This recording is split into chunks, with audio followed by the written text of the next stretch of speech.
찬미 예수님. 네, 사순 시기 말아서 특강을 2번 준비했는데 오늘 2번째 시간을 맞이했네요.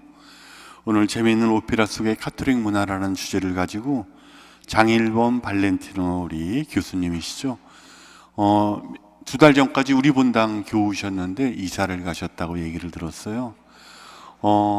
그럼에도 불구하고 이렇게 사순절 좀 무거울 수 있고 우리가 좀 더 고난과 어떤 보속의 시기를 지내는데 오페라 속의 유쾌한 그러한 해석을 통해서 사순 시기에 우리가 부활의 기쁨을 먼저 이렇게 맛볼 수 있지 않은 좋은 기회가 아닌가 싶습니다.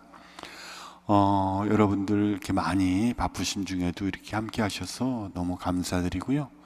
오늘 더 뜻깊은 시간, 주님과 함께하는 시간, 이러한 시간을 갖게 된다는 것 역시 감사드리면서 오늘 강의, 2번째 강의 장일범 발렌티노 우리 교수님 우리 큰 박수로 모시겠습니다.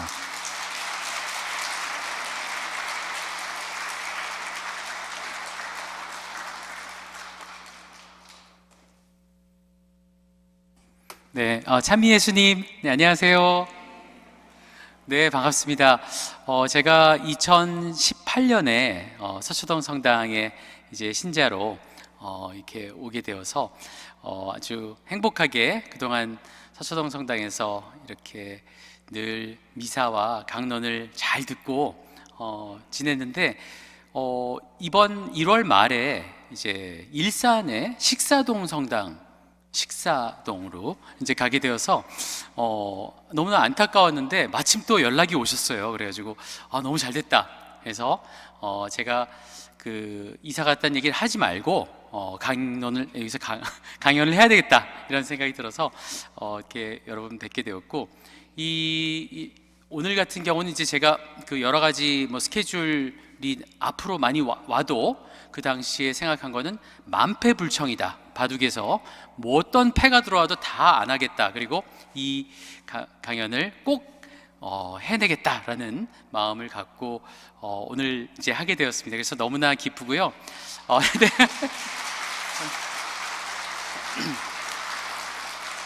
저에게는 너무나 영광스럽고 행복한 그런 시간입니다. 여러분께도 이 서초동에 계신 여러분께도 정말 행복한 시간이 되셨으면 좋겠고 주님 보시기에도 아주 좋은 시간이 될 수 있도록 제가 열심히 노력하겠습니다. 저는 장일범 발렌티노입니다. 그리고 CBBC 평화방송 장일범의 유쾌한 클래식을 진행하고 있는데요. 105.3이죠. 서울에서는 105.3이고 아침 10시부터 12시 그리고 밤에 또 10시부터 12시 이렇게 재방송을 최근에 또 개편하면서 하게 되었습니다. 그 이유는 여러분께서 모두 다 들어주시기 때문에 이게 너무 잘 되고 있어서 이 재방송도 하게 되었다는 사실을 알려드리면서 앞으로 3방을 할 수 있도록 더 많이 들어주시면 대단히 감사하겠습니다.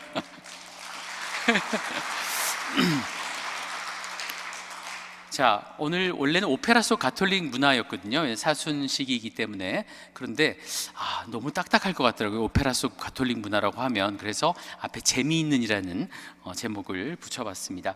자, 그리고 네. 아이고, 저랑 닮았나요? 네. 안 닮았다는 분도, 동생이냐고 이렇게 묻는 분도 계신데요. 제가 장일범 유쾌한 클래식 중에서 월요일에 아침 11시, 밤 11시에 이제 백재은 씨 메조 소프라노하고 행복한 오페라를 진행하는데요. 그래서 행복한 오페라가 굉장히 그 좋은 반응을 얻고 있습니다. 그리고 저는 이제 음악 평론하고 또 콘서트 사회보고 기획하고 그리고 서울사이버대학교에서 이제 성악과의 대우 교수라고 있는데 어떤 과목을 가르치냐면 오페라와 인문학 또 오페라와 영화 이런 과목들을 또 재미있게 저도 즐거워하면서 가르치고 있습니다. 자, 그래서 이 사실 오페라가 이제 이탈리아에서 피렌체에서 태어났고 르네상스 말기 바로크 초기에 이렇게 태어난 뭐 날짜가 확실하게 붙어 있는 예술이기 때문에 뭐 유럽의 가장 그 압도적인 예술 양식이었죠. 영화가 나오기 전까지. 근데 이 오페라 극장을 지금도 유럽에서 보면 가장 중심부에 성당, 누오모나 캐티드랄, 이렇게 대성당이 있고 그 옆에 오페라 극장이 있고 그 다음에 시청사가 있고 이렇게 구성이 되어 있죠. 사람들이 가장 모이기 좋은 곳에 최고의 성당과 엔터테인먼트가 가능한 극장과 그리고 이 시청사, 이를 보기에 행정 업무를 볼 수 있는 그런 시청사를 둬서 가장 이게 센트럴, 가장 가운데 이런 것들이 모일 수 있게, 사람들이 편하게 올 수 있게 해놓은 곳에 오페라 극장이 있었고, 그래서 유럽의 전통은 매일같이 오페라를 상연하고 심지어 그 오페라를 매일같이 보러 다니는 사람도 있었습니다. 그리고 오늘날에도 우리가 팬데믹 기간 동안에 뉴욕의 메트로폴리탄 오페라가 이제 중지가 되었었거든요. 왜냐하면 메트로폴리탄 오페라 같은 경우에는 굉장히 물량을 많이 들여서 이 공연을 하기 때문에 티켓이 팔리지 않으면 공연을 할 수가 없습니다. 엄청난 적자가 나기 때문에 그날의 티켓 소화 분량, 그리고 또 펀드레이징을 통한 파운데이션에서 또 기부자들, 도너들이 이렇게 돈 내는 것으로 충당을 해서 오페라를 만들고 지금도 이어가고 있기 때문에 팬데믹 때 그걸 할 수가 없었습니다.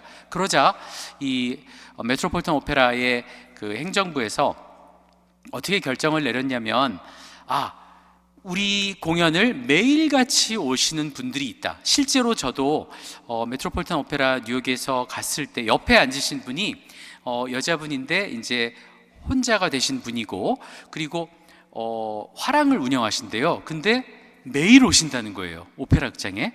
그래가지고 봤더니 진짜 그런 분들이 위로 올라갈수록, 막 3층, 4층으로 올라갈수록 더 많이 계시더라고요. 그래서 옛날에 누가 어디서 어떻게 불렀고 뭐 누가 실수를 했고 이런 얘기를 막 서로 막 같이 하는 거예요. 그래서 아주 재밌었는데, 팬데믹 때는 그 취미를 할 수 없으니까 이분들을 위해서라도 우리가 매일같이 인터넷으로 한 작품씩 볼 수 있도록 상연을 해주자, 이렇게 해서 매일같이 그 공연을 볼 수 있게 TV로나마 이렇게 인터넷으로 상연을 했고요. 그리고 빈에 있는 빈의 슈타츠오퍼 국립오페라 극장도 역시 매일같이 한 작품씩 이렇게 상연을 해서 매일같이 오페라를 보지 않으면 정말 직성이 안 풀리는 사람들을 위해서, 이 오페라를 사랑하는 사람들을 위해서 매일같이 공연을 해줄 정도로 오페라는 지금도 이 사람들의 이 일반 사람들의 생활과 밀접한 그런 관계를 맺고 있는 아주 재미있지만 또 그런 가운데 또 예술적인 면이 뛰어난 그런 작품이다, 이렇게 보시면 되겠습니다. 지금이 이제 2024년인데요. 1900년에 초연을 한 오페라를 먼저 소개해 드리도록 하겠습니다. 이 작품을 소개해 드리는 이유는 이 작품에 바로 성당이 나오기 때문인데요. 푸치니 오페라 토스카입니다. 토스카는 이 로마에서 가장 유명한 오페라 싱어라고 할 수 있겠죠. 뭐 우리나라에 지금 조수미 씨 같이 또 유명한 이런 싱어로 아주 인기가 많은, 그런 콧대도 높고 아주 아름답고 노래는 너무 잘하고 이런 소프라노가 있습니다.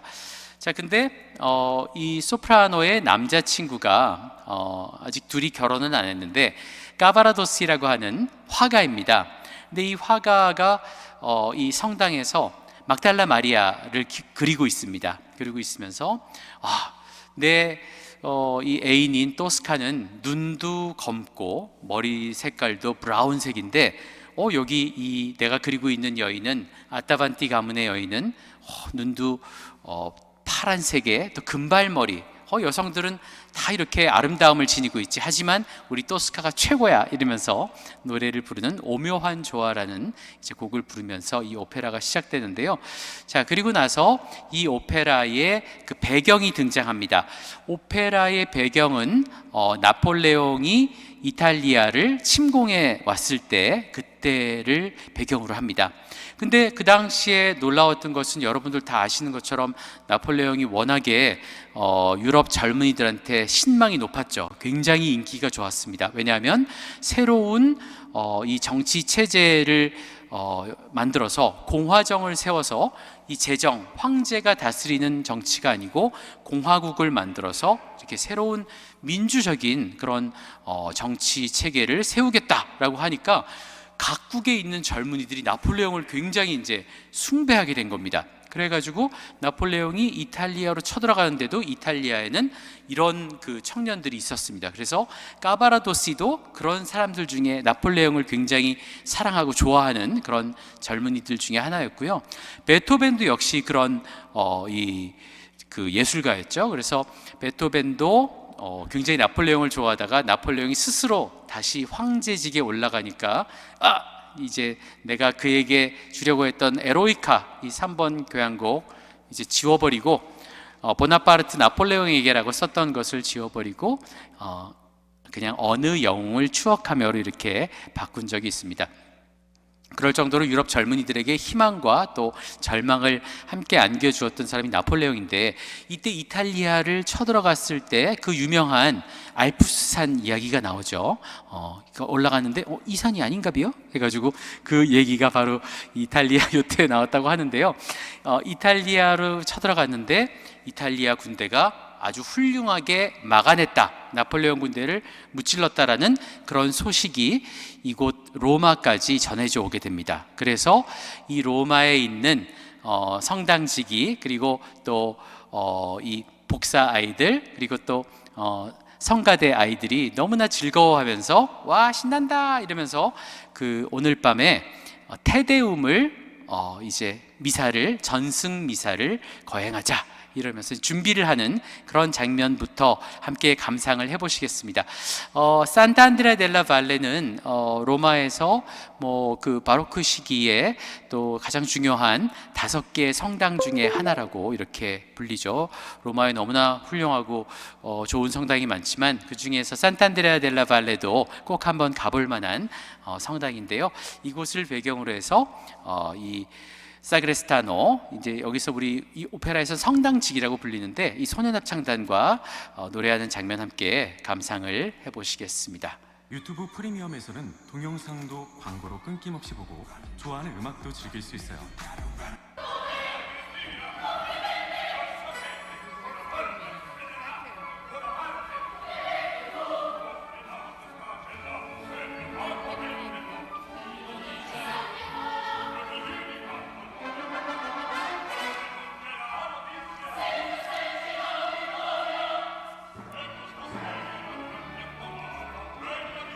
자, 이분이 이제 사그레스타노 성당에 이제 성당을 지키는 분인데요. 자, 이분이 아이들하고 함께 나폴레옹 군대를 우리 이탈리아 군대가 이겼으니 이렇게 우리 오늘 밤에 아주 멋진 그 미사와 전승 미사 테데움을 올리자 이렇게 준비를 시작하는 그런 장면입니다. 아주 활기참이 느껴지죠?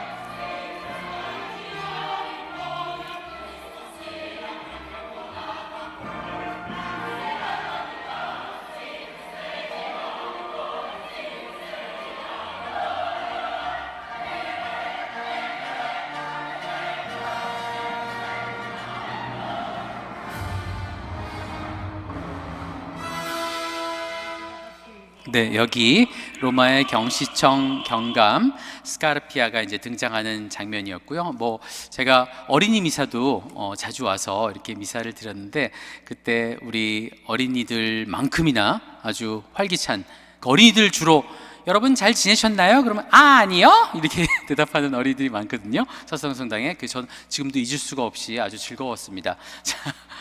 자 그리고 이 승전 기념일 감사의 노래가 바로 테데움인데요. 이게 무슨 뜻이냐면 데오스, 데오, 주님이죠. 하느님, 당신에게 바칩니다. 우리는 당신을 주님으로 찬미하고 받들겠습니다. 그래서 테데움은 전쟁에서 승리했을 때 또는 이제 황제로 왕이 이렇게 즉위할 때 이런 올리는 미사를 테데움이라고 하고, 늘 이 테데움을 들어보면 굉장히 웅장하면서 이 권위가 느껴지는 그런 멋있는 음악으로 작곡을 해놨습니다. 자, 그런데 이 성당에 아주 사탄이 한 명 들어오게 되는데 스카르피아라는 남작입니다. 근데 이 남작은 원래 이제 하층민이었는데 이 자귀를 돈을 주고 샀어요. 사가지고 이제 아주 이 아부를 잘해가지고 경시청의 총경감까지 올라갑니다. 로마에서는 정말 서술시퍼런 이런 사람이 바로 스카르피아라는, 이름도 아주 세 보이는 스카르피아라는 바리톤이 맡게 되는데요. 이 스카르피아는 굉장히 토스카를 남몰래 짝사랑하고 있습니다. 좋아하고 있습니다. 그래서 이 성당에 오게 된 이유는 오늘 안젤로티라고 하는 정치범이 탈옥을 했습니다. 옛날 외교관인데 몰래 탈옥을 해가지고 이 성당으로 오는 것을 이제 본 겁니다. 그래서 잡아내야지 이러고 왔는데 대포를 쏘는 바람에 안젤로티가 까바라도스의 도움으로 까바라도스의 별장으로 도망을 갔습니다. 그래서 한 발 늦었네, 괜히 대포를 쐈군 이러고 이제 이 성당에, 산타안드레아 델라 발레 성당에 들어오게 되는데요. 그래서 이 스카르피아가 보니까 토스카가 분명히 오늘의 그 범인을 잡을 수 있는 중요한 열쇠다 이렇게 생각을 하고, 토스카가 분명히 어디 갔는지 알 거다 이러면서 토스카를 보내자, 그리고 우리가 그 뒤를 미행해서 그 까바라도시 그리고 이제 안젤로티를 잡자, 그리고 나는 토스카도 잡아서 토스카를 내 것으로 만들 거야 이러면서 굉장히 그 음험하게 노래를 하는 장면인데요.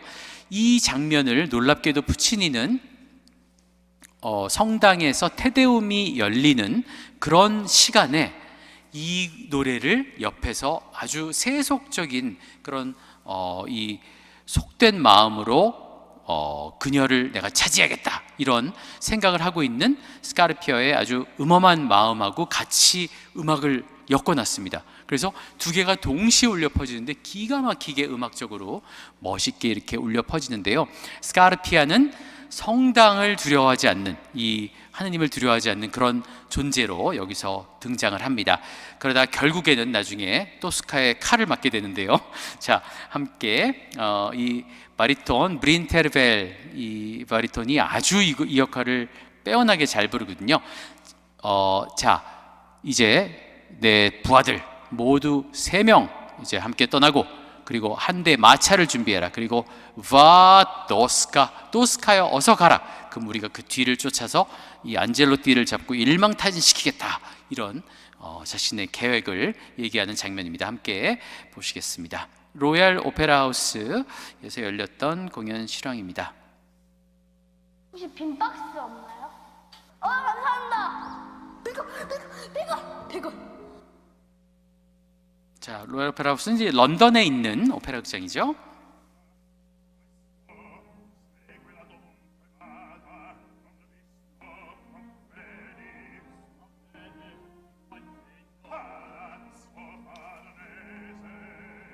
파르네제 궁전으로 갔다는 이야기입니다. 조금 볼륨이 이제 좀 작네요, 이거는요.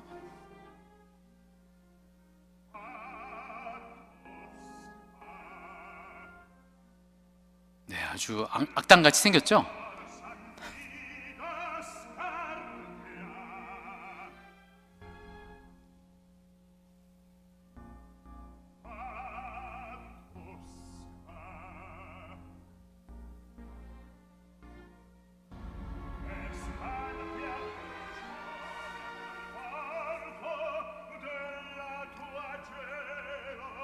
토스카는 프리마돈나이기 때문에 본인은 뭐 정말 꿈에도 이루어질 수 없는 그런 이 사람이라고 생각하고 있었는데, 이렇게 자신에게 기회가 왔다 이렇게 이제 계략을 펼치고 있는 장면입니다.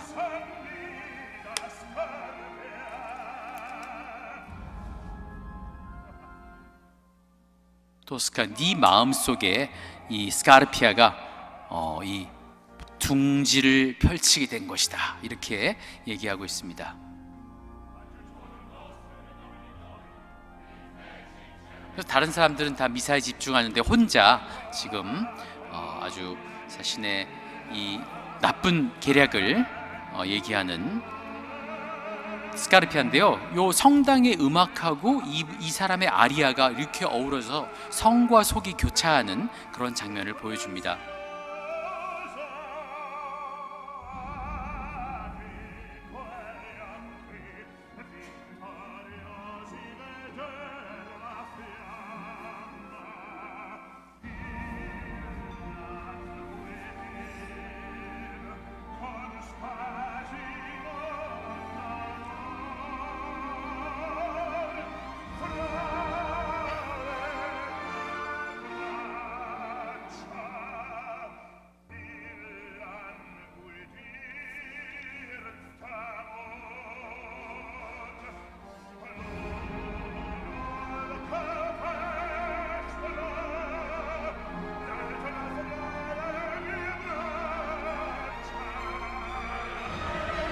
자, 지금 스카르피아가 노래하는 것은 이탈리아어인데요. 미사는 라틴어로 집전되고 있습니다.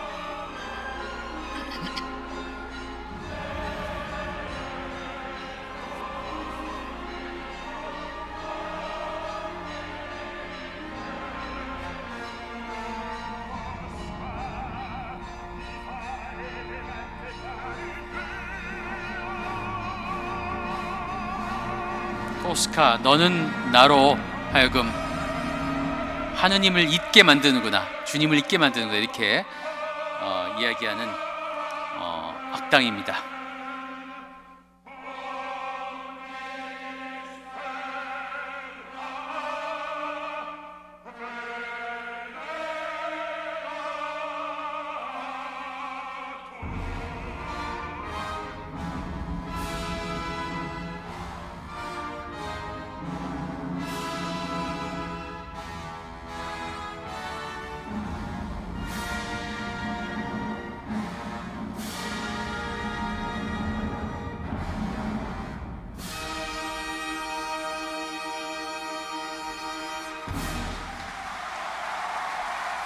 네, 아주 이 사악한 장면이지만 너무나 또 음악적으로 멋있는 장면이어서 박수를 많이 받는 그런 또 1막의 피날레 장면을 함께 감상을 하셨습니다. 자, 이제 그 푸치니 오페라 토스카 중에서 토스카의 아리아를 감상해 볼 텐데요. 좀 전에 그 스카르피아가 이제 토스카를 차지하겠다, 그리고 나서 실제로 안젤로티를 잡으러 갔는데 안젤로티를 놓칩니다. 왜 놓치느냐? 안젤로티가 어딘가에 숨어 있기 때문인데요. 대신 잡아온 사람은 바로 이 남자친구인 화가 까바라도시를 붙잡아 가지고 와서 고문을 하는 겁니다. 그러니까 이 토스카가 너무나 괴로워해요. 내 남자친구를 옆에서 고문하면서 너 비밀 아는 거 있으면 빨리 대봐, 이렇게 얘기하는데 본인은 모르잖아요. 그래서 와, 정말 이 토스카가 어떻게 하면 좋습니까? 이러고 있는데 이 토스카한테 그 몸을 요구하는 이 까바라도시, 그래서 그러면 내가 네 남자친구 살려주겠다, 그리고 이 남자친구랑 같이 도망갈 수 있게 허가증을 주겠다, 뭐 비자를 이렇게 내줘서 딴 데로 치비타베키아를 통해서 뭐 프랑스로 이렇게 떠날 수 있게 해주겠다, 이런 식으로 이제 스카르피아가 딜을 하려고 합니다. 그러자 너무나 지금 계속 자기를 괴롭히고 안에서는 남자친구를 고문하고 있고 이러니까 어떻게 될지 모르잖아요. 갈팡질팡하면서 주님, 저는 과연 어떻게 해야 됩니까? 이러면서 이제 기도를 하면서 노래를 하는 비시다르테 비시다모레, 그 유명한 노래에 살고 또 사랑에 살고라는 곡을 여기서 부르게 됩니다. 이 곡은 정말 그 토스카가 부르는 단 하나의 아리아거든요. 주인공인데 아리아는 딱 하나를 부르고 나머지는 다 이중창들입니다. 그럴 정도로 토스카에게 있어서, 그 전체 오페라에게 있어서 가장 중앙에 위치하는 중요한 장면인데요. 여기서 이렇게 토스카는 얘기합니다. 난 노래에 살고 사랑에 살며 다른 사람한테 해를 끼치지 않고 오히려 위로를 많이 주었다. 불쌍한 사람을 남몰래 수없이 도와주었고 항상 믿음 속에서 살며 성인들 앞에서 정성을 다해서 기도드리고 감실 앞에서 늘 나의 마음을 다해서 기도를 드렸다. 그리고 언제나 제단 앞에 고운 꽃을 이렇게 많이 바쳤는데 나 고통당할 때 어찌해서 저를 이렇게 내버려 두십니까? 이러면서 성모님 위해서 보석도 바치고 하늘 높이 거룩한 노래를 항상 바쳤고, 오늘도 이 테데움이 열리고 나서 이 궁정에서 열린 콘서트에서 그 아주 찬미가를 열심히 불렀었거든요. 근데 왜 내가 이렇게 고통을 당해야 합니까? 어찌하여 하느님 나 홀로 이렇게 내버려 두십니까? 이러면서 좀 원망조의 그런 기도를 하는 그런 장면인데요. 여기에 결국 응답이 들어집니다. 그래서 이 응답은 요 곡 끝난 다음에 제가 소개를 해드리도록 하겠고요. 정말 처절하게 가장 괴로운 장면, 나는 저 남자 너무 싫은데 저 남자가 나를 원하는 거죠. 그리고 그러면 네 남자친구랑 도망갈 수 있게 해주겠다, 이렇게 얘기를 하는 아주 정말 최악의 상황에 빠져있는 토스카의 모습이고요. 자, 역시 메트로폴리탄 오페라 이번에 버전으로 함께 감상을 해보시겠습니다.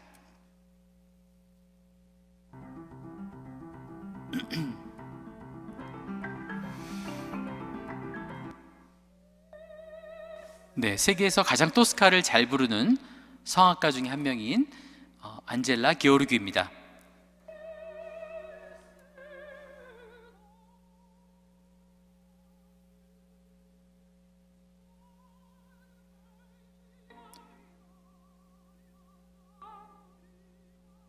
로마니아 출신의 소프라노인데요.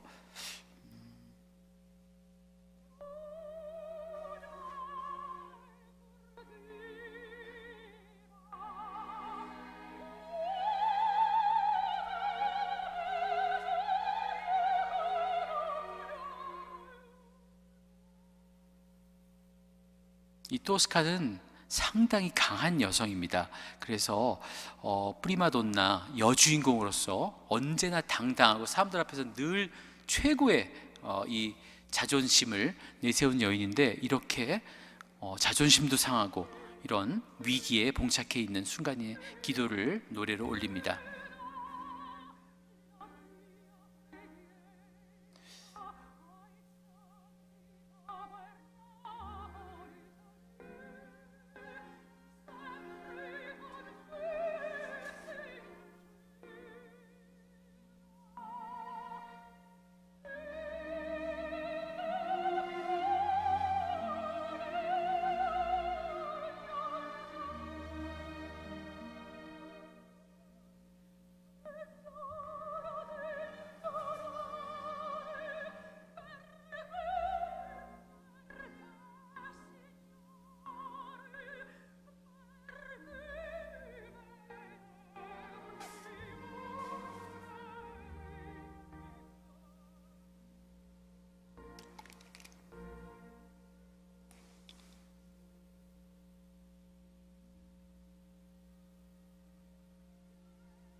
아주 정말 훌륭한 노래였는데 이 노래를 할 때 이 컴퓨터하고 약간 밀당을 좀 하는 것 같습니다. 그래서 이게 기도가 필요한 순간이 아닌가 이런 생각이 듭니다. 이게 잘 들릴 수 있도록 줬다가 안 줬다가 하죠. 목소리를 줬다가 안 줬다가 하는데 이게 계속 앞으로 잘 될 수 있도록 속으로 지금 기도했습니다. 자, 그래서 이 토스카가 이 노래를 부르면서 아니요, 아닙니다. 네, 자, 종료 안 합니다. 네. 그리고 네, 그래서 이제 토스카가 네, 네.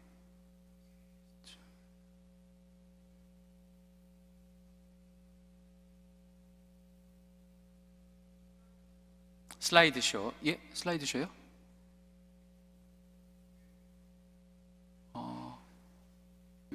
네, 네.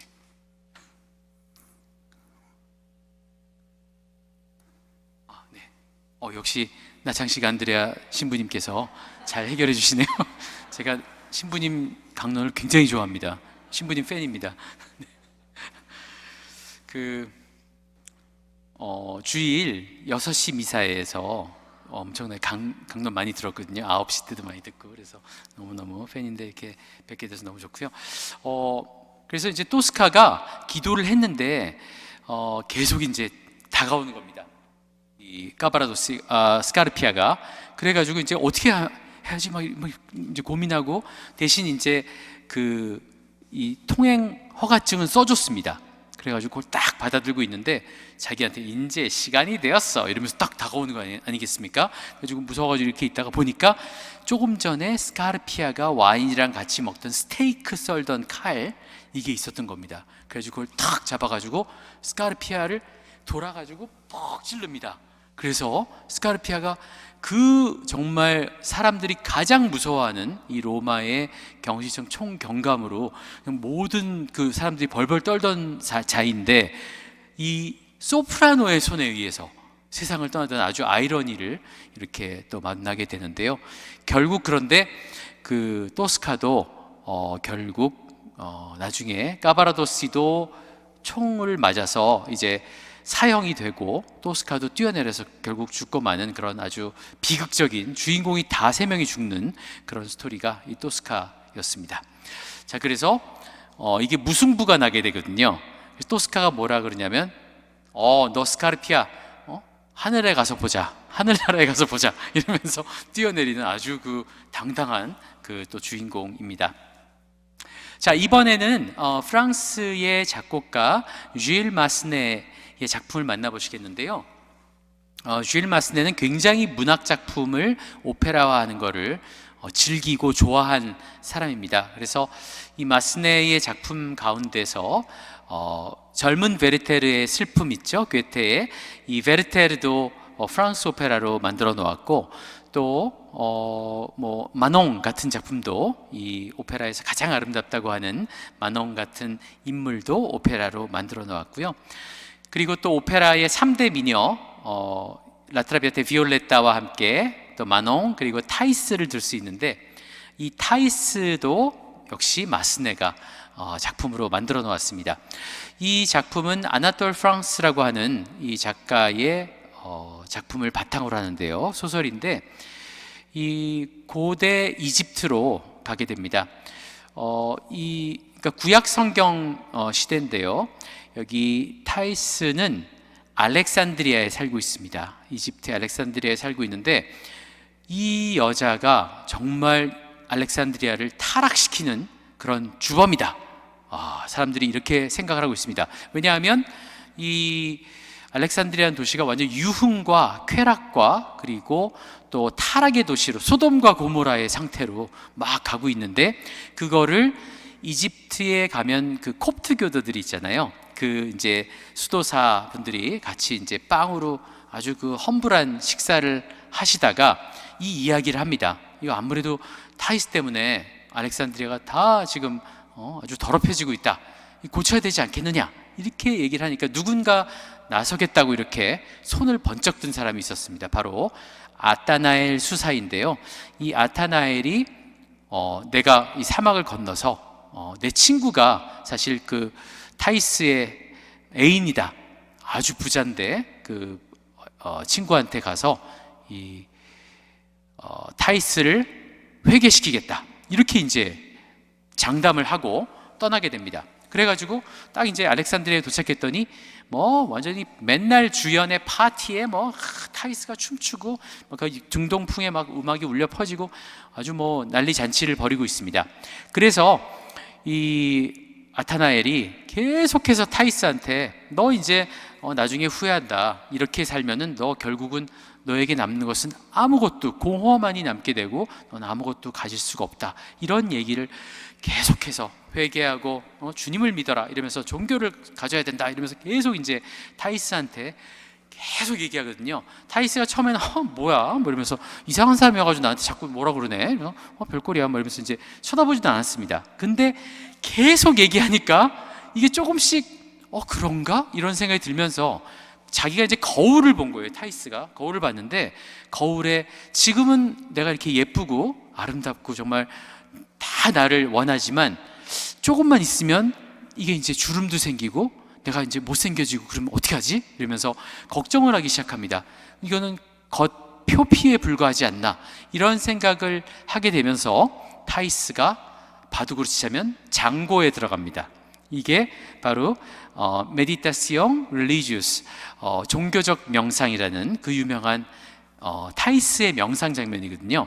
근데 이 명상을 하는 장면만 우리가 떼서 그 뭐 아주 초등학교, 중학교 이때부터 클래식 음악으로 들었습니다. 그래서 이 장면인 거를 잘 몰라요, 사람들이. 근데 이 장면은 아타나엘이 계속 문 밖에서 네가 나오고 회개할 때까지 기다리겠다, 이렇게 이 아타나엘 수사가 얘기를 하니까 그 안에서, 방 안에서 계속 고민하면서 내가 어떻게 앞으로 살아나갈 것인가 이러면서 자신을 뒤돌아보는 그런 시간입니다. 그게 거의 그 밤을 새워서 이 시간이 흐르는데 그거를 요 곡으로, 요 짧은 메디타시옹이라는 명상곡으로 만들어 놓은 것이 타이스의 명상이고, 이게 바이올린 연주를 하게 돼 있는데요. 보통 악장이 이렇게 오페라에서는 그 피트에서 연주를 하든지 아니면 무대 위로 올라와서 이렇게 연주를 하는 장면으로 연출도 되는데요. 오늘은 이제 바이올린 독주로 프랑스의 아주 세계적인 바이올리니스트인 르노 카피송의 연주로 함께 이 장면을 들어보시겠습니다. 그리고 나서 이 타이스가 어떻게 되었는지, 아타나엘은 어떻게 되었는지 또 알려드리도록 하겠습니다.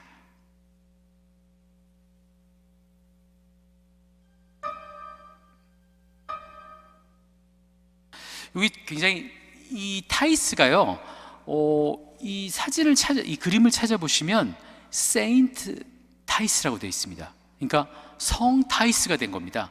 어떻게 됐냐면 이 고급 귀족들의 고급 창부였거든요. 근데 타이스가 그날 드디어 이 명상곡과 함께 회개를 하면서 나는 이제 주님의 품으로 가겠어요. 수녀원에 들어가겠습니다. 그것도 봉쇄수도원에, 수녀원에 들어가겠다 해가지고 아타나엘을 쫓아서 옵니다. 아타나엘 얼마나 기쁘겠습니까? 같이 사막을 건너는데 타이스한테는, 지금까지 호의호식했던 타이스한테는 너무나 힘든 여정이었습니다. 그래가지고 너무 아파졌습니다. 그래서 마지막 순간에 같이 맨날 며칠 해가지고 결국 이제 그 수녀원에 도착을 해가지고 들어가는데, 이번에는 아타나엘이 들어가지 말라고 합니다. 왜냐하면 타이스한테 마음을 뺏겼거든요. 그래서 이 타이스가 들어가니까 너무 이제 막 가슴이 아파가지고 막 본인이 몇 날 며칠을 막 기다리고 이러다가 타이스는 결국 세상을 떠나고 아타나엘은 결국 여기서 파문되어서 본인은 나중에 이제 그 홈리스가 되는 그런 가슴 아픈 스토리입니다. 그래서 이 조심해야 된다는 스토리를 교훈으로 남기는 이 서로의 입장이 완전 반대가 됐죠. 그래서 이 타이스가 오히려 성 산타 타이스, 이런 그 세인트 타이스가 되고, 이 거꾸로 이 운명이 바뀌는 이런 일도 벌어졌다. 이게 아주 로맨틱 낭만주의의 아주 대단한 그런 풍파를 일으켰던 소설이었습니다. 자, 이번에는요 또 아주 상당히 멋진 오페라를 한 장면 네, 죄송합니다.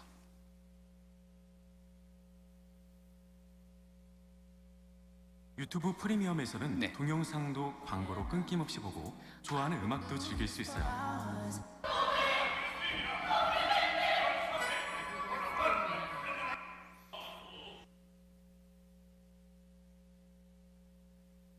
아이고, 이게 잠깐만.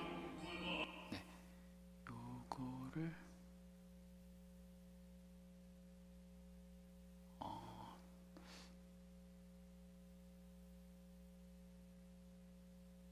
네.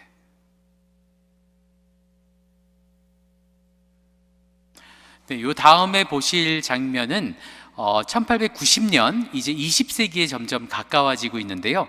그러면서 오페라도 점점 이제 실생활과 아주 가까워지는 그런 오페라가 등장을 하게 됩니다. 요때 나온 그 이탈리아의 사조가 베리스모라는 사조인데요. 진실주의, 사실주의, 그러니까 리얼리즘 오페라인데요. 이전까지 뭐 베르디의 돈 까를로 이런 작품을 보면 스페인 왕자, 뭐 네덜란드 뭐 이렇게 그 높은 지위의 왕과 로얄 패밀리들의 이야기가 오페라의 주류를 이어왔고, 또 아니면 옛날에 뭐 오르페와 에우리디체 같은 그리스 신화나 로마 신화, 이런 신화나 역사, 또 이 왕가의 이야기를 주로 오페라에 썼었습니다. 그런데 그러지 말고 이제 좀 모든 사람들이 즐길 수 있는 그냥 보통 사람들의 이야기를 오페라로 만들어보자, 이런 운동이 이탈리아에서 일어나게 되고요.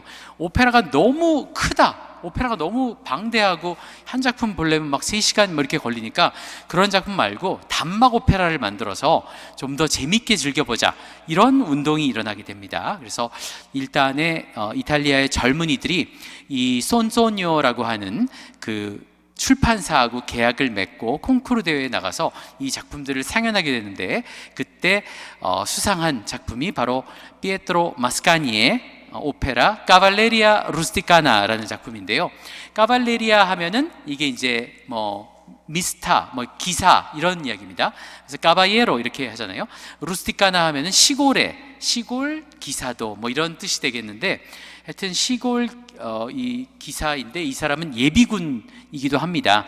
자, 여기 등장하는 뚜리뚜가 자기 원래 애인이었던 롤라가 있었는데 군대를 간 사이에 롤라가 이 마부 알피오하고 결혼을 해버립니다.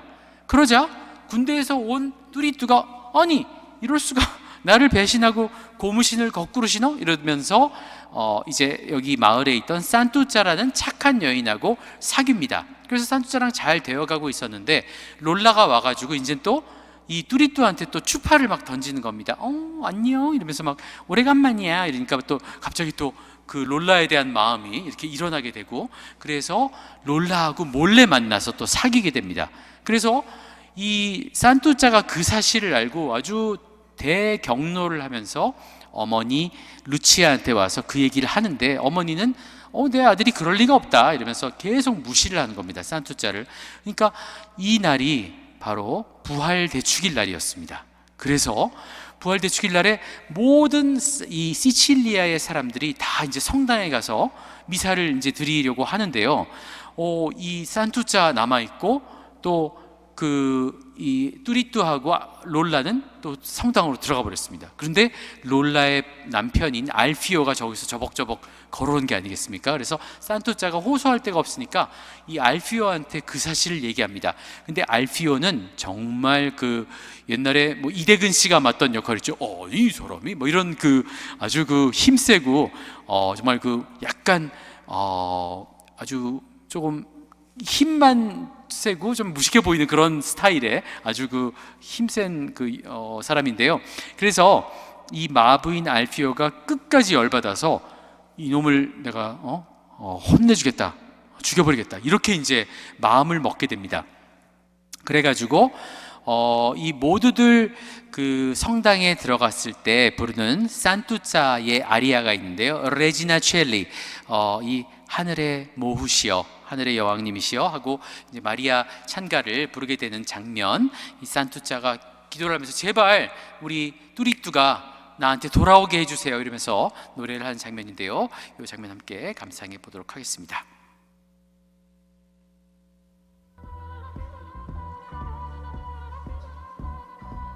네, 아주 적절한 광고가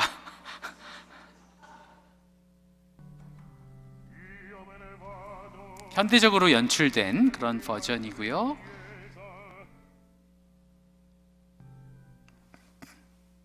자, 성당에 이제 오르간 소리가 들려오고 있습니다.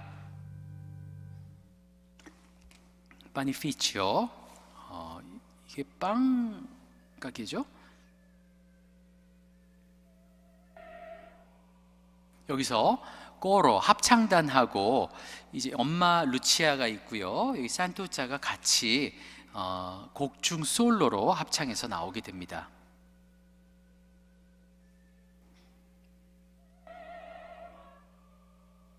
여기 오른쪽에 있는 여인이 이제 산투자가 되겠죠. 이름이 뚜리뚜 또 산투자 이렇게 본토에 있는 사람들하고 이름이 좀 다릅니다. 이 나폴리나 또 이 시칠리아 쪽의 이름은 우로 이렇게 끝난 이름들이 상당히 많죠.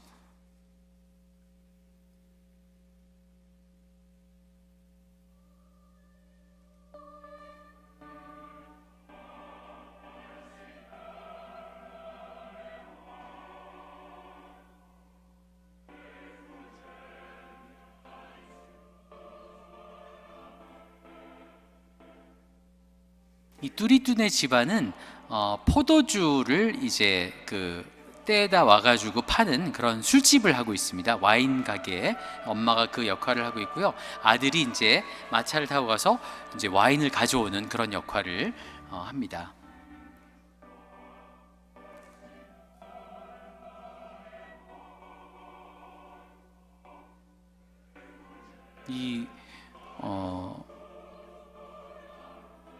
여기 이제 와인 찬가 이런 것도 이제 등장을 하는데요. 와인 우리 함께 기포가 있는 와인을 마시자 이런 곡도 나오는데 시칠리아 와인이 그 미네랄이 풍부하고 토양이 굉장히 그 제주도랑 비슷해서 아주 그 상당히 강하면서도 맛있는 와인들이 나오는데 나중에 꼭 나창식 신부님께 드리도록 하겠습니다.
정말 성모 마리아상 이렇게 움직이는 엄청난 기적이 이 장면에서 일어나게 되는데요.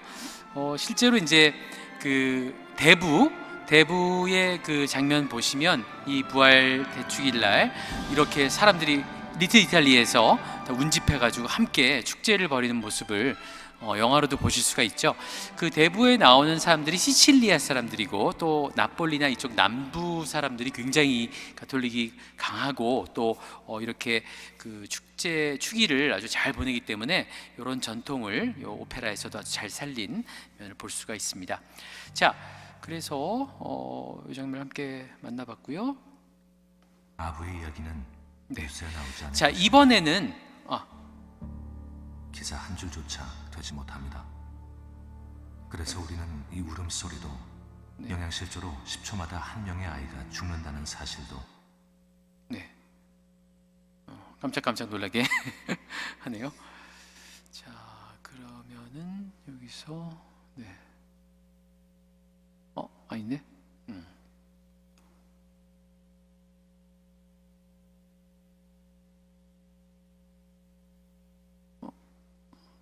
예. 3월 20일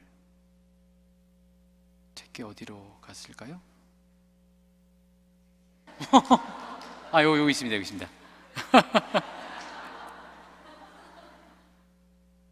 네, 죄송합니다.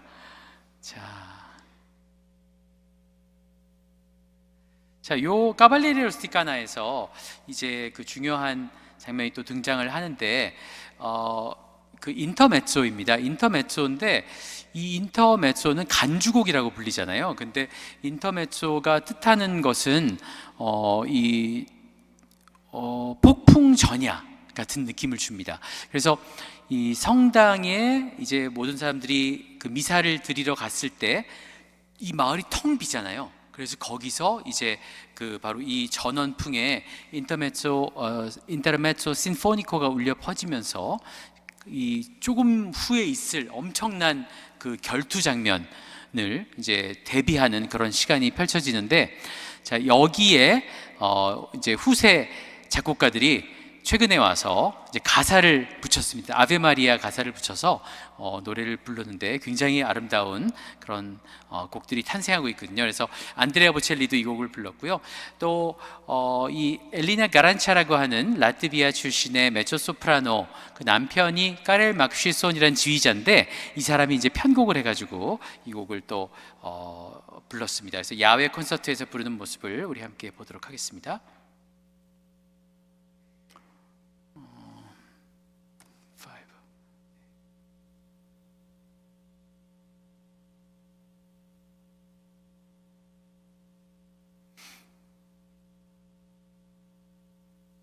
네, 엘리나 가란차는 현재 세계 아니타 라흐벨리슈빌리와 함께 세계를 양분하는 메조 소프라노라고 할 수 있겠습니다.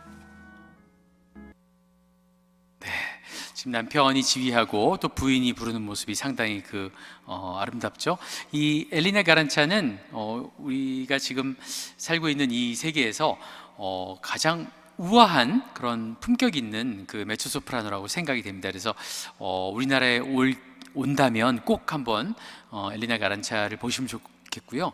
또 아까 토스카를 불렀던 안젤라 게오르규는 우리나라에 이제 1, 2년 안에 와서 토스카를 실제로 부를 예정이라고 합니다. 그래서 한번 꼭 가보셔서 이 세계 최고의 토스카가 어떤 또 노래를 불러주는지 한번 보시면 좋을 것 같습니다.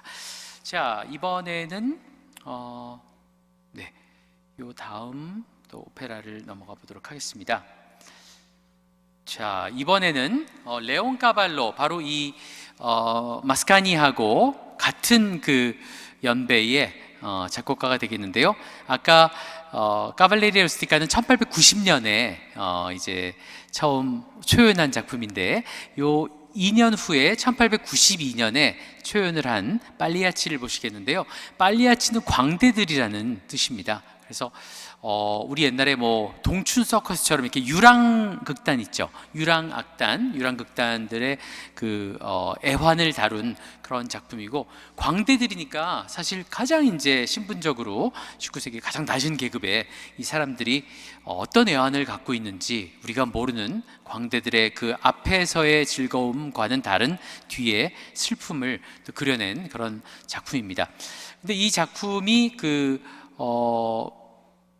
아주 훌륭한 작품이었는데 우승을 못한 이유가 있었습니다. 그 콩쿠르 대회에서 중간에 인터미션이 있었어요. 원래 인터미션을 두면 안 되는데 까발레리아 루스티카나처럼 인터메조 해가지고 중간에 싹 이렇게 음악으로 넘어가야 되는데 그렇지 않고 막을 쉬게 했더니 이거는 작품이 좋지만 탈락, 그렇지만 둘이 같이 상연해라 해서 나중에는 까발레리아 루스티카나를 먼저 공연하고 빨리아치를 그 다음에 공연하는 이런 완성된 멋진 작품 시리즈가 태어나게 됩니다.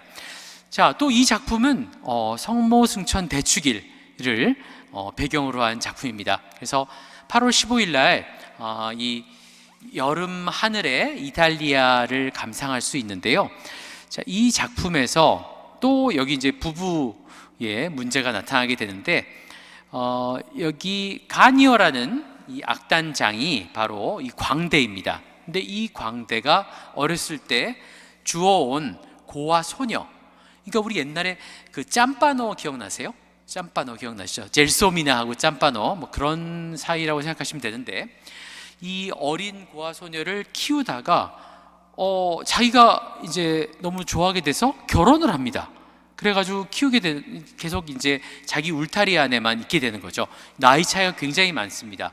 근데 이 소녀는 이제 아가씨가 되어서 자유로운 세상을 맛보고 싶어 합니다. 나는 자유롭게 새처럼 날아가고 싶은데 저 새는 마음대로 날아가는데 왜 나는 날아가지 못하고 여기 이렇게 묶여야만 하나, 이러면서 이제 마을의 청년인 또 실비오랑 또 몰래 데이트를 하게 됩니다. 그래가지고 그 사실을 또 가니오의 부하인 토니오라고 하는 이 광대가 또 일러 바칩니다. 왜냐하면 토니오도 이 내 딸을 좋아하거든요. 그래가지고 막 얽히고 설키고 이런 가운데 가니오가 그 몰래 실비오랑 이 내 딸랑 데이트하는 장면을 보게 됩니다. 그래서 이러면서 막 복수를 하러 가는데 나이가 들으니까 실비오처럼 빨리 뛸 수가 없어서 못 잡고 놓치고 맙니다. 그래가지고 막 이렇게 한탄을 하면서 그때 따따따딴 하면서 레치타르 멘트레 브레소 살데리리오 하면서 레치타르, 연극이다. 이제 나는 의상을 입어야 한다. 나는 광대로서 즐겁든 슬프든 간에 의상을 입고 분칠을 한 채 사람들 앞에 나와야 된다. 그래서 베스틸라 주빠, 의상을 입어라 라는 곡을 부르는데, 이게 너무나 아내는 얼마나 슬픕니까? 지금 자기가 사랑하는 그 사람이, 또 아내가 이렇게 어렸을 때부터 계속 키워가지고 아내가 되었는데, 또 이 사람 입장에서 얼마나 굉장히 자기 그 소유욕이 굉장히 강하겠어요. 그런데 여기 또 이제 도망가려고 하고 또 다른 사람하고 사귀고 이런 것에 막 좌절감을 느끼고 막 그러면서 쓰라린 마음을 안고 이 노래를 부르는데, 이 곡을 함께 들어보도록 하겠습니다. 근데 이탈리아 사람들이 참 희한한 게, 한 작품은 또 부활 대축일을 배경으로 만들어놨고 또 이 작품은 또 성모순천 대축일을 배경으로 해서 이탈리아 사람들에게 있어서 정말 가톨릭 신앙이 얼마나 깊이 있게 자리 잡고 있는지를 보여주면서, 그 동시에 이런 좋은 날에 나쁜 일들도 일어날 수 있다는 것을 보여주면서 경고를 해주는 그런 작품들이 아닌가, 이런 생각이 듭니다. 함께 의상을 입어라를 들어보시겠습니다.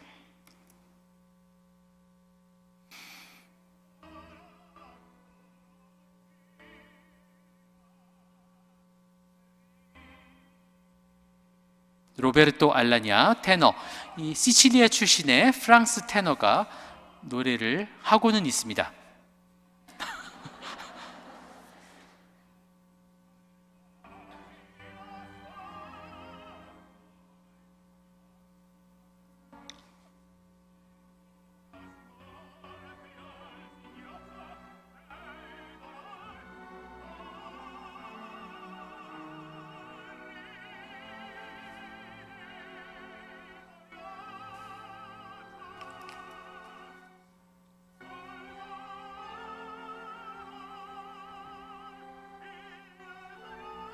아주 절규의 이런 노래가 되겠죠.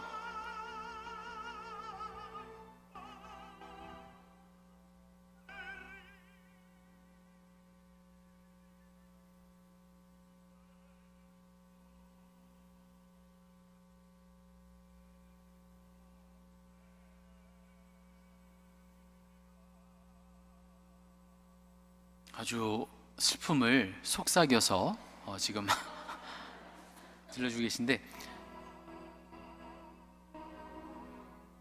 지금 요 장면에서 지금 이제 노래를 할 때 그 이렇게 슬픔을 이렇게 말았잖아요. 근데 파바로티 같은 경우 옛날에 어떻게 했냐면 이거를 굉장히 잘 불렀습니다. 그래서 파바로티가 부를 때 흐리디 빨리아초 한 다음에 이렇게 해가지고 그 연기가 좀 파바로티의 아주 대표적인 그런 우는 연기로 아주 각광을 받았던 그런 또 작품이기도 합니다. 네, 웨스틸라 주빠 빨리아치의 눈물, 광대의 눈물이 보이시죠? 자, 광대안을 그려낸 작품이 되겠고요. 자, 요 다음에 또 나오는 작품은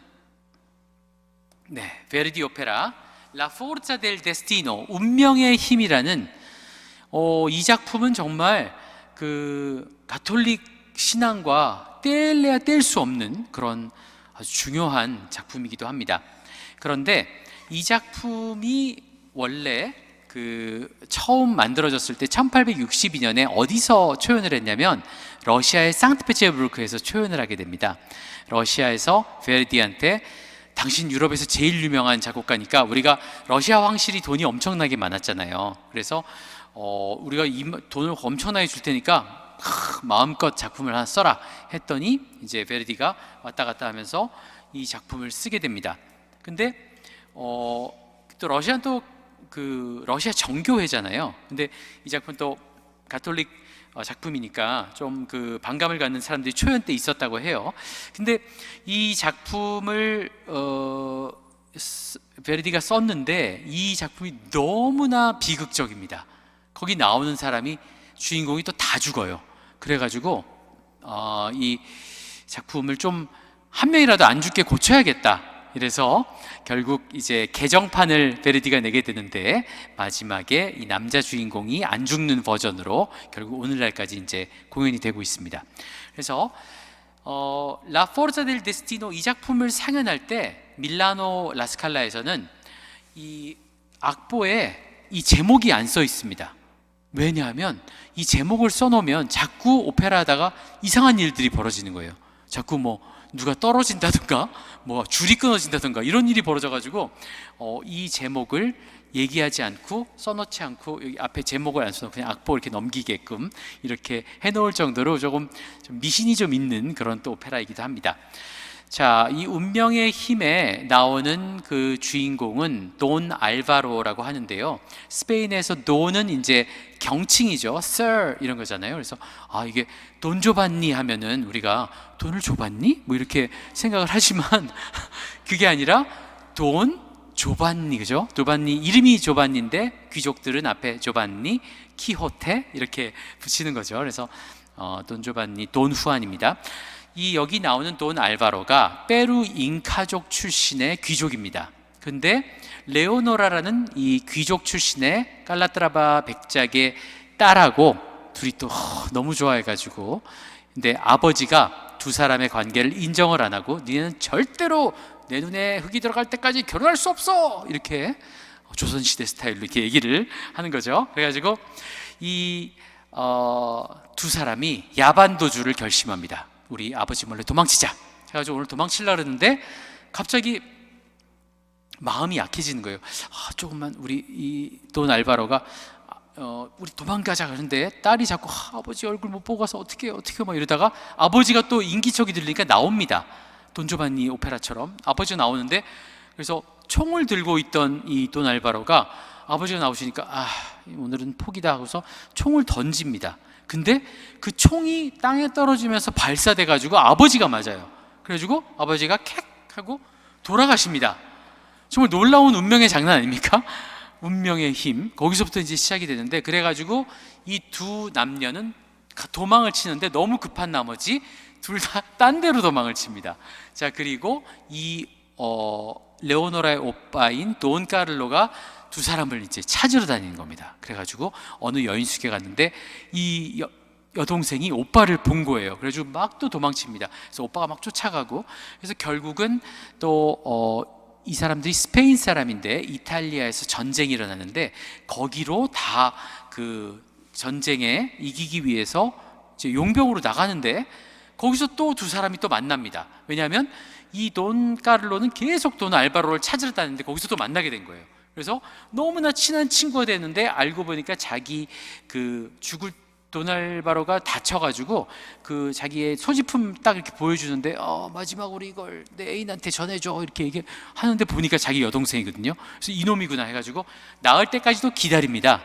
죽이지 않고. 그래서 결투하자 했는데 또 결투가 흐지부지 사람들이 막 말려가지고 못하게 되고 결국 돈 알바로는 스페인으로 돌아와서 여기서 수사가 됩니다. 수사가 돼서 아주 막 신실하게 이렇게 사람들한테 너무 좋은 평판을 들으면서 이끌어 나가고 있는데, 여기에 재미있는 프라 멜리토네라는 그 수사가 나오는데 좀 고지식하고 사람들한테 이렇게 막 그 좀 웃기는 그런 이 사람으로 등장을 합니다. 그런 수사로 등장을 하는데요. 이 멜리토네의 역할을 베르디가 굉장히 나는 웃길 것이다 라고 쓴 건데 베르디가 웃기는 능력이 없었습니다. 그러니까 로시니처럼 막 웃기게 막 이렇게 재밌게 코믹하게 쓸 수 있는 능력이 있는 사람이 아니어서 베르디가 웃긴다고 썼는데 하나도 안 웃긴 그런 인물이 탄생을 한 거예요. 그래서 바로 그 멜리토네 수사 역할, 나름 웃기려고 노력한 그 역할을 잠시 보도록 하겠습니다.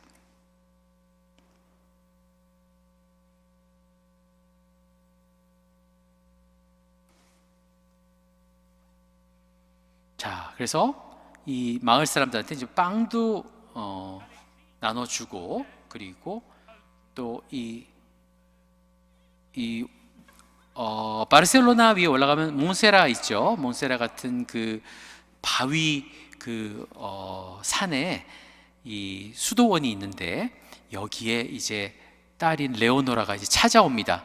나도 이제 수도원에 평생 있을 것을 맹세합니다. 이러고 찾아오는데 멜리토네가 맞아주는데요. 그 다음에 이제 과디아노라는 그 수도 원장님이 나오시죠. 그래서 결국 사람들한테 이 일을 비밀로 할 것을 이 멜리토네한테 얘기하고 결국 남자인 척 받아줍니다. 그리고 이 레오노라를 혼자만의 그 거처에 이렇게 기도하면서 있을 수 있도록 남자 수도사인 것처럼 산으로 올라가라 이렇게 딱 배려를 해줘서 거기서 그녀가 레오노라가 이제 기도를 하는 장면이 나오는데 그 장면이 바로 이 라포르자 델 데스티노 운명의 힘에서 가장 유명한 아리아인 파체 파체 미오 디오, 나의 하느님 제발 우리 평화를 빕니다 하는 거 있죠. 파체 파체 평화를 주소서 이러고 노래를 하는 장면이 이제 펼쳐지게 되는데요. 요 장면 잠깐 멜리토네 아무리 봐도 안 웃기죠. 그래서 여기 같이 요 장면을 보셨고요. 자 이제 네 주여 제게 평화를 주소서 파체 파체 미오디오 이 장면을 함께 감상을 해보도록 하겠습니다. 레오노라가 이 곡을 왜 부르냐면요. 자기의 그 오빠하 돈 까를로하고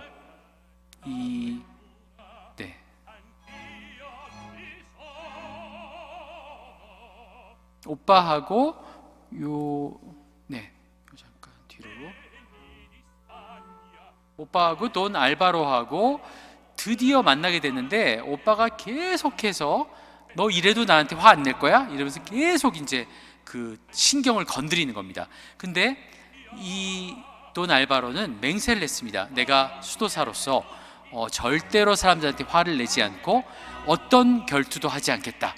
이렇게 맹세를 하고 이 수도사에 입회를 했기 때문에 나는 그런 일을 절대로 하지 않겠다라고 했는데 계속해서 너 페루 혈통의 혼혈이지? 이러면서 굉장히 막 계속 그 인종차별하는 말을 하니까 결국엔 열받아서 이 돈 알바로가 돈 까를로하고 결투를 이제 하게 되는데요. 이게 참, 그래서 이 장면을 함께 레오노라의 아리아. 그래서 레오노라가 어떻게 해서든지 주님 저에게 평화를 주세요. 제발 우리 오빠랑 내 애인이 같이 싸우지 않게, 결투하지 않게, 아무도 다치지 않게 해주세요. 라고 이 노래를 부릅니다. 빠체빠체 미어디어. 엄청나게 그 폭풍우 같이 막 이렇게 소용돌이가 치면서 부르는 곡인데요. 함께 들어보시겠습니다. 자, 이 곡을 러시아 출신의 세계적인 소프라노 안나 네트레코가 부르는 장면입니다. 자, 로얄 오페라 하우스의 안토니오 파파노, 이탈리아 부모님 사이에 난 영국 아들입니다. 안토니오 파파노, 이탈리아 이름이죠. 자, 빠체. 서곡에도 이 소용돌이 장면이 등장하는 운명의 소용돌이입니다. 이 곡이 등장할 정도로 여기 이 오페라 운명의 힘의 주제곡입니다. 완전히 지금 남자 수도사로 이렇게 의상을 입고 있죠.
레오노라를 보통 그 분장을 할 때 좀 멀쩡한 아가씨로 이렇게 분장을 많이 하거든요. 근데 여기서 정말 현실적으로 지금 혼자 이 거처에 있으니까 얼마나 이 머릿결도 많이 상했겠습니까? 그래서 그런 모습으로 지금 이 오페라에서 그 연출을 한 장면입니다.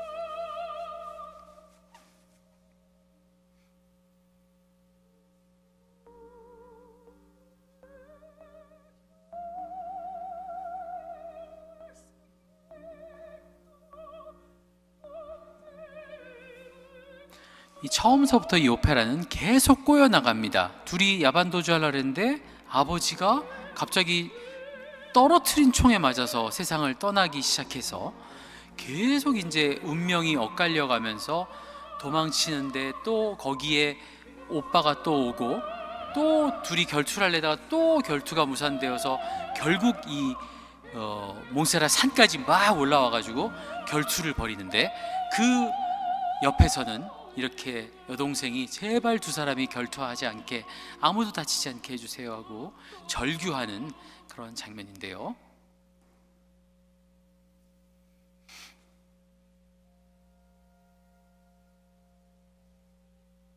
자, 그래서 결국 이 장면이 끝나고 나서, 이 곡이 끝나고 나서 어떻게 되느냐? 이 곡을 부른 이 레오노라 앞에서 두 사람이 결투를 합니다. 근데 돈 알바로의 칼에 돈 카를로, 이 오빠가 찔리고 말거든요. 그래서 오빠가 막 죽어가요. 죽어가다가 여동생이 이렇게 앞으로 나와서 오빠 막 이러니까 너 때문에 내가 죽잖아 이러면서 칼로 찔러가지고 여동생을 또 찔러서 죽이는, 너무나 그 가슴 아픈. 그런데 마지막에 이 돈 알바로도 초연판에선 죽는 거였지만 너무 잔인하다 이래서 이 돈 알바로는 살아남아서 두 사람의 죽음을 슬퍼했다는 그런 스토리로 끝나는 작품이 되겠습니다. 그래서 우리는 모두 꼬이지 않게 잘 대처를 해야겠다는, 또 교훈을 주는 그런 오페라가 아닌가 이런 생각이 듭니다. 자, 이 작품은 여기까지 보도록 하겠습니다. 지금 아주 고생을 많이 하고 있는데요. 자, 그래서 이제 오늘 제가 준비한 두 작품이 더 있는데, 요거 한 작품이 좋지 않나 하는 생각이 듭니다.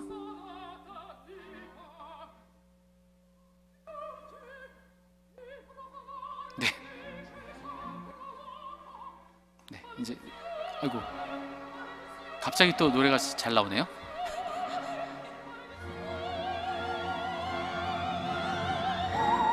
말레디치온 마지막에 한 것은 저주다, 저주를 받았다 이런 뜻입니다.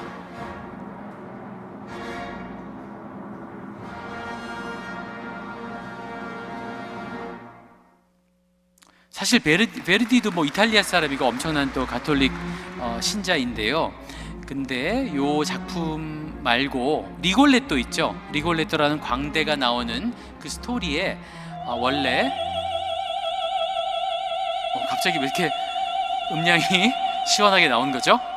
다시 들어야 될 것 같은 그런 생각이 듭니다만, 오늘 아주 여러분께서 고생하고 계십니다. 자, 이번에는 아주 단막 오페라인데요. 이 작품은 리하르트 슈트라우스의 오페라 살로메인데, 처음 초연을 했을 때 사람들이 기절초풍을 했습니다. 아니, 어떻게 이런 내용으로 이렇게 무시무시한 오페라가 있을 수가 있느냐. 자, 역시 또 구약 성경에 나오는 이야기가 되겠습니다. 살로메는 이제 헤롯 왕의 의붓 딸입니다. 그런데 헤로디아드하고 이 결혼을 했는데, 이 헤롯 왕이 자꾸 살로메를 좀 이렇게 노리는 겁니다. 그래서 살로메한테 자꾸 단스미야 살로메 이렇게 얘기합니다. 나를 위해 춤을 춰다오. 그러니까 안 된다고, 안 되는데 대신 내가 원하는 게 있다고 얘기합니다. 이 헤롯 왕이 두려워한 것이 그 세례 요한이었죠. 요하난이라고 이제 독일 말로 하는데요. 세례 요한이 이제 더 이렇게 사람들에게 막 엄청난 그 존경을 받고 이렇게 광야에서 쫙 나타나니까, 이 세례 요한을 결국은 두려워하다가 이제 감옥에 집어넣게 됩니다. 근데 살로메는 세례 요한을 보니까 세례 요한이 너무 잘생긴 겁니다. 너무 잘생기고 너무 멋있어가지고 나 당신의 입술에 키스하고 싶어 막 이러는 거예요, 살로메가. 그래가지고 그 감옥에서 한번 나오게 해달라고 이렇게 헤롯 왕한테 부탁을 합니다. 그러니까 그걸 들어주거든요. 그래가지고 탁 나와서 이제 나 당신 너무 좋으니까 당신 입술에 키스하게 해줘 딱 하는데, 이 세례 요한이 절대로 그것은 안 된다, 절대로 바빌론에 따라 소돔에 따라 이렇게 톡터 바빌론 톡터 소돔 이러면서 네 말 안 돼 이렇게 얘기를 하는 겁니다. 그러니까 막 지금까지 완전 공주 대접을 받고 너무나 오냐오냐 이렇게 자라왔던 살로메가 너무 열이 받는 거예요. 나한테 거절하는 남자가 있어? 이러면서 안 되겠구만 이러면서 이제 복수를 결심하는 거죠. 자, 게주힌 요하난이 이제 나보다 뒤에 오실 정말 엄청난 분이, 훌륭한 분이 이제 오실 것이다. 선지자가 오실 것이다 이러면서 이제 이 노래를 하는 그런 장면인데요. 요 살로메가 결국은 이 요하난, 세례자 요한의 목을 원합니다. 목을 달라고. 이 사람이 나한테 키스 안 한대요. 그럼 나는 이 사람의 머리를 가지고 내가 키스를 해야겠어요. 이렇게 얘기를 하는 겁니다.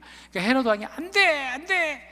그런데 결국은 헤롯 왕한테 7베일의 춤을 춰주고 그걸 네가 원하는 거 다 줄게, 뭐 아파트도 주고 뭐 보석도 주고 다 줄게 이렇게 얘기하는데 아니 싫어요. 나는 세례 요한의 이 목을 원한다. 이래가지고 결국은 어쩔 수 없이 약속을 지키기 위해서 그렇게 되는데, 그리고 살로메가 결국은 마지막에 딱 키스를 하면서 끝나는 그런 장면으로 끝이 납니다. 그러니까 이게 1905년에 난리가 난 거죠. 오페라 극장에서 으아 어떻게 이런 작품이 나올 수가 있느냐 뭐 난리가 났는데 아주 명작으로 지금 이름을 떨치고 있는 그런 작품입니다.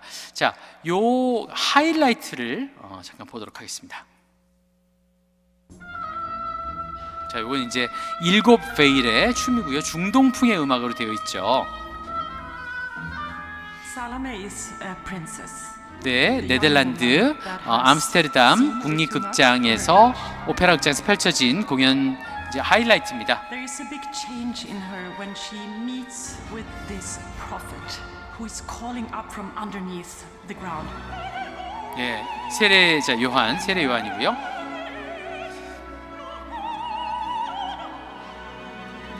And because he turns me away, I'm not used to that. This becomes a great obsession for me.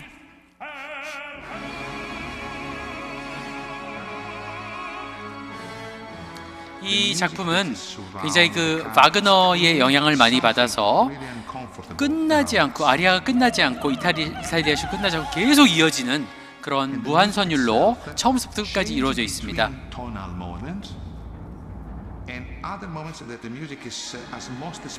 지휘자인 다니엘레 가띠이고요. 자, 헤롯 왕입니다. Strauss is using the language of the music according to dramatical necessity.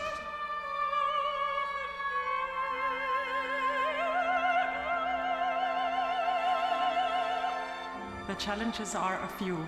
You have to have a strong voice, but also a lot of agility, I think. And then, of course, you have to perform a dance, which is 10 minutes long, so it's a really long dance, and it's central to the piece. The music is fantastic. The atmosphere and 헤롯 왕이 원하는 것을 이렇게 춤을 춰줌으로써 살로메는 자기가 원하는 걸 또 얻어내는 그런 아주 광기의 장면이 펼쳐지고 세례 요한은 여기서 이제 세상을 떠나게 되죠. 사실 성경에서는 이 살로메의 장면은 아주 적게 나와 있습니다. 헤롯 왕과 세례 요한 얘기는 많지만, 자, 그래서 이 작품이 이제 오페라로 또 이렇게 만들어졌고요. 아무래도 피를 봤기 때문에 피로 끝나면 안 될 것 같아서 마지막 장면을 하나 더 보도록 하겠습니다. 자, 이번에 이제 마지막으로 감상하실 작품은요, 라보엠입니다. 오페라 라보엠의 장면을 하나 보시겠는데요.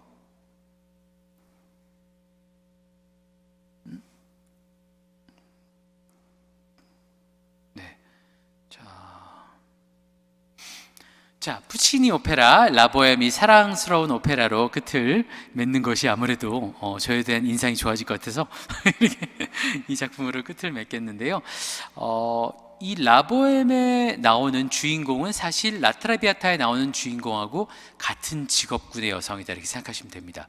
이게 타이스하고도 통하는데 결국은 여기 나오는 남자 주인공은 시인이죠. 로돌포라는 시인이고, 여기 여자 주인공은 미미인데 자기 노래에서 이렇게 얘기합니다. 나는 꽃을 수놓으면서 살아가고 있어요. 간의 수공업으로 이렇게 꽃을 수놓으면서 뭐 이렇게 방석도 만들고 이런 거 이제 스툴 같은 거 만들고 그런 게 살고 있는데, 내 친구들이 내 이름은 원래 루치아인데 왜 미미라고 부르는지 모르겠어요. 이렇게 노래를 합니다. Si mi chiamano Mimi, 나는 미미라고 불려요 라는 노래인데요.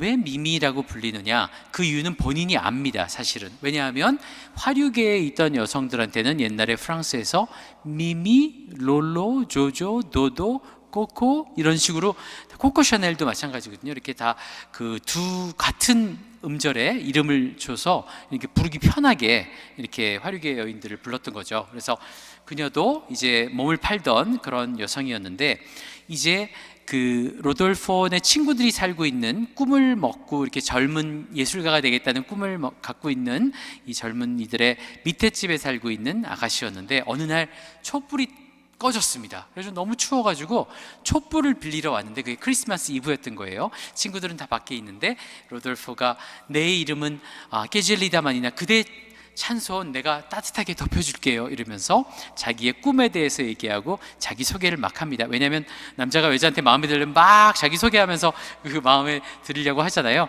바로 그 노래를 부르고 나서 또 여자가 답가로 내 이름은 미미라고 불려요 이 노래를 불러준 장면인데 여기서 이런 얘기합니다. 나는 성당에는 자주 못 가지만 그러나 열심히 기도를 하고 삽니다 이렇게 또 얘기를 하는데, 자 미미 따뜻한 성품의 루치아, 이 미미에 대해서 함께 미미를 만나보도록 하겠습니다.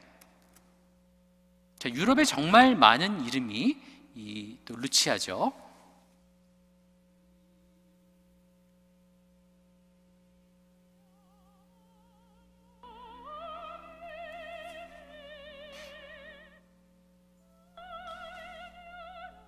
영국의 글라인드본 오페라라는 그 장원에 지어진 오페라 극장이 있는데요. 여기서 페스티벌처럼 열리는 실황입니다. 굉장히 현대적으로 연출을 해놨죠.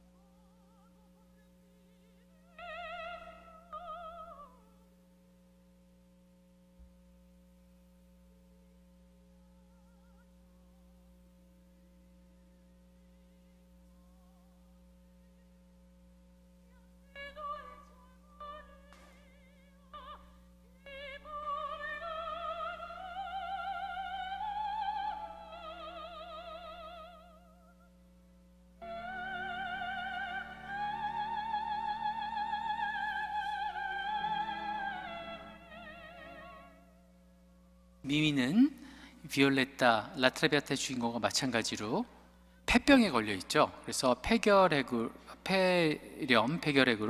지금 뭐 아주 굉장히 그 창백해져 있는 그런 상태이고요.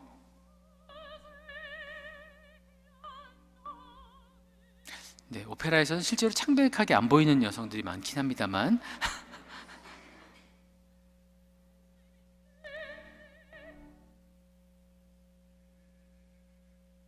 이곳은 이제 파리죠. 라트라비아타하고 이 작품은 같이 이제 파리를 배경으로 한다 이렇게 보시면 되겠습니다.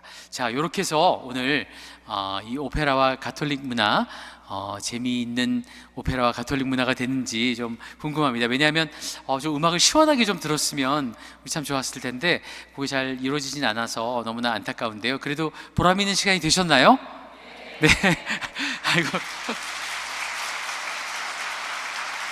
대단히 감사합니다. 혹시 질문이 있으시면 제가 아는 데까지 성실히 답변하도록 하겠습니다.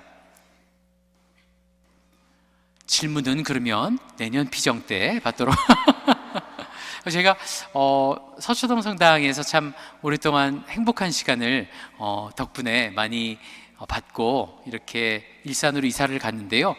일산에서도 혹시 식사동에 들리실 일이 있다면 언제든지 식사동 성당에 오셔서 두 성당을 이제 어떤 친구가 제가 이제 식사동으로 갔다 하니까 두 성당 다 혼례를 많이 올리는 성당이다. 일산에 대표적으로 혼례를 많이 성당이고 서초동에서 대표적으로 혼례를 많이 열리는 성당이라고 하는데 그야말로 가장 행복한 복된 그런 성당이 아닌가 이런 생각이 들고요. 또 앞으로 또 여기 계신 많은 분들을 위해서 열심히 클래식 방송, 평화 방송에서 열심히 하고 또 여러분들과 함께 기도하고 또 여러분을 위해서 기도하는 시간 갖도록 하겠습니다. 대단히 감사합니다.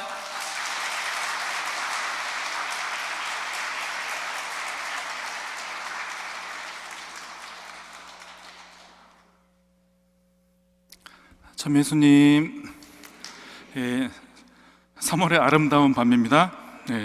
우리 오늘 경청이 대단한 힘을 체험한 것 같은데요. 저는 돈 조반니라는 그 이름의 뜻을 오늘 처음 알았습니다. 성주간 앞두고 잠시 쉬어가는 페이지에 또 마음을 살지우는 또 평화로운 시간을 마련해 주신 장일범 발렌티노 교수님께 감사의 마음을 담아서 다시 한번 큰 박수 부탁드리겠습니다.